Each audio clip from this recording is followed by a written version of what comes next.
Hi, my name is Father Stavros Akrotirianakis. I'm the priest of St. John the Baptist Greek Orthodox Church in Tampa, Florida, in the United States of America. And I'm recording this message for our brothers and sisters in Ukraine, as well as those who support Ukraine and the current crisis going on there, to send a message of hope and prayer to you. Please know that your plight is not forgotten here in the United States. We think of you often. We pray for you in all of our services. My heart goes out to the priests in Ukraine in this special season of Lent and Holy Week. People, priests, brothers like myself that enjoy and thrive and love going to the holy altar. And there are probably churches that have been destroyed and priests that have been displaced and congregations that haven't gathered together. And in this wonderful season where we have so much fellowship in worship, it's not as you're used to having it. And for that, we're praying that this will be sort of an aberration and that you'll be returning to your normal communities, your churches, your clergy, your priests, the worship services, and the joy that comes from being an Orthodox Christian. I imagine there's a lot of anxiety and uncertainty about what the future holds.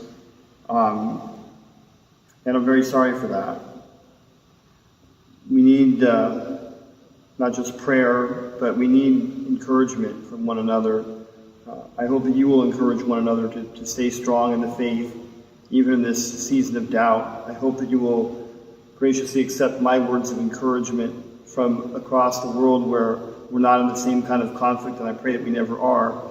I'm standing in my church next to this icon of the extreme humility of Christ. It shows the sacrifice that he made for us, hanging on the cross, laying in the tomb. And we hear the words of the funeral service that had Jesus not gone through this awful path, there would have been no resurrection. The gates of paradise would not have been open. In order for us to all achieve or have an opportunity for salvation, this horrible event of the crucifixion had to happen. And so the hope and the prayer at this very difficult time in your history is that this trial, this tribulation, will result in greater glory of God, greater unity of the Ukrainian people, and a greater sense of purpose and desire for peace in the world. Many people have come out from various corners of the world to pray and to respond to the plight in Ukraine, and for this we're grateful. I feel like the words are hollow, but please know that our community is praying for you. We've also sent some financial support through the IOCC, International Orthodox Christian Charities, to bring relief on the ground where the greatest need is, and we'll continue to do so in the weeks and the months to come. We're praying for a safe and quick resolution and quick return to peace. And as I close this message, I'd like to offer a prayer to God to shine his light on all of you and to shine his mercies in every place where they're needed. Heavenly Father, you are the creator of all things, and the one who establishes the boundaries of nations. We ask that you shine your light on the people of Ukraine, that you bring peace into an area that is devastated by war, that you speak good things into the hearts of those who make the decisions, the political decisions that affect so many people.